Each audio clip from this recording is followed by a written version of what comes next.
नमस्कार सर्वांना गौरी गणपतीच्या सणाच्या हार्दिक शुभेच्छा. यावर्षी मी पहिल्यांदा या सणासाठी गावी आलेले आहे. नवीन घर बांधल्यापासून मी आलेच नव्हते. आईने खूपच आग्रह केला, कारण तिला असं वाटतं की मुली वगैरे असल्या घरात की हा सण खूप छान साजरा करण्यात येतो. तर अशा प्रकारे आमच्याकडे गौरीचं आगमन केलं जातं. तसं तर प्रत्येक ठिकाणी प्रत्येक गावोगावी वेगवेगळ्या पद्धतीने हा सण साजरा केला जातो. तुम्हाला आजच्या व्हिडिओमध्ये बघायला भेटेल आमच्याकडे कसा सण साजरा केला जातो ते. गौराईंना पहिल्या दिवशीचा प्रसाद हा भाजी भाकरीचा असतो आणि त्यानंतर मग पूर्ण सजावट केली जाते. गौरींना साडी नेसवणं, बाकी पण डेकोरेशन काही असेल ते कंप्लीट केलं जातं. आई खूपच खुश आहे, कारण सगळे आहे तिला हेल्प करायला. प्रत्येक वर्षी ती एकटीच असते किंवा कोणीतरी एखादंच येतं. यावर्षी पहिल्यांदा असं झालेलं आहे की आम्ही सर्व एकत्र आहोत आणि हा सण साजरा करतोय. अमृताला खूपच वेड आहे साड्या घालणं, डेकोरेशन करणं.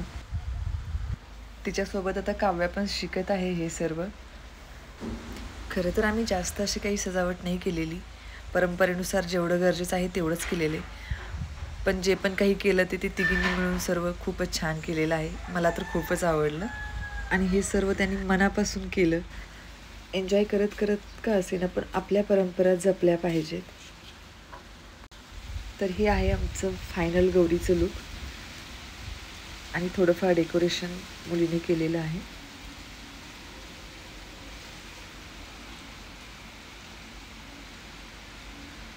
आमच्या गौराईची मुकुट मला खूप आवडतात, खूपच नाजूक. तुम्ही पण कमेंट्स करून सांगा कशा वाटल्या आमच्या गौराई. दुसऱ्या दिवशी देवीला पुरणपोळीचा मेन नैवेद्य असतो आणि 5 पक्वान्न बनवले जातात. तशी तर पुरणपोळी आपल्या कल्चरमध्ये प्रत्येक सणाला बनवली जाते, परंतु पुरणपोळीसोबतच पंचपक्वानाचा नैवेद्य व सिजनेबल फ्रूट्स सर्व काही प्रसाद म्हणून ठेवलं जातं.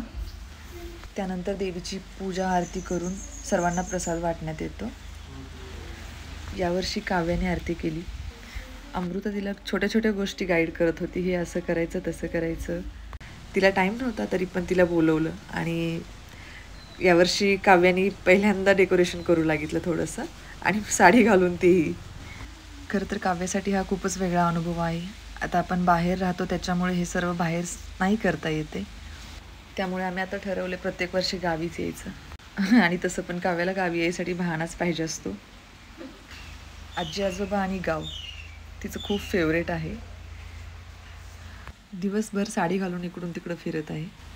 खूपच कॉन्फिडेंटली तिनं साडी कॅरी केली, बिलकुल थकली नाही दिवसभर घातली तरी पण. नेक्स्ट डे आम्ही गौरी विसर्जनाची तयारी केली आणि आमच्या येथील सर्व स्त्रियांना हळदी कुंकूसाठी बोलवलं. या निमित्तानं सर्वांची भेट पण झाली आणि आम्ही सर्वांनी खूप गप्पा पण मारल्या. त्याच्यानंतर मग सर्वांनी देवीचं दर्शन घेतलं आणि मग हळदी कुंकूचा कार्यक्रम आम्ही पार पाडला.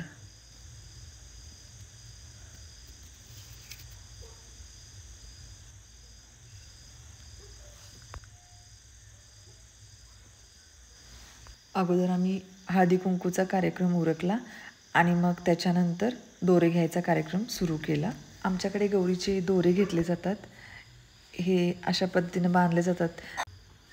धाग्यामध्ये मकेचा तुरा, हराळी, आगाडा, हळकुंड, तुळशी व खारीक बांधलं जातं आणि त्यानंतर देवीच्या डोक्यावरती ठेवून मग घरातील स्त्रीच्या पदरामध्ये ते घातलं जातं.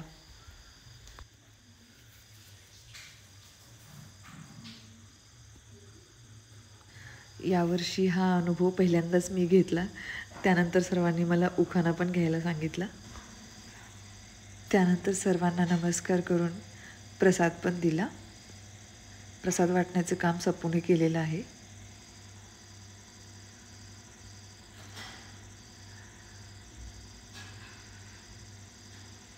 असा आमचा गौराई विसर्जनाचा कार्यक्रम अगदी थोड्या वेळेत पार पडला आणि शेवटी तुळशीची पूजा केली.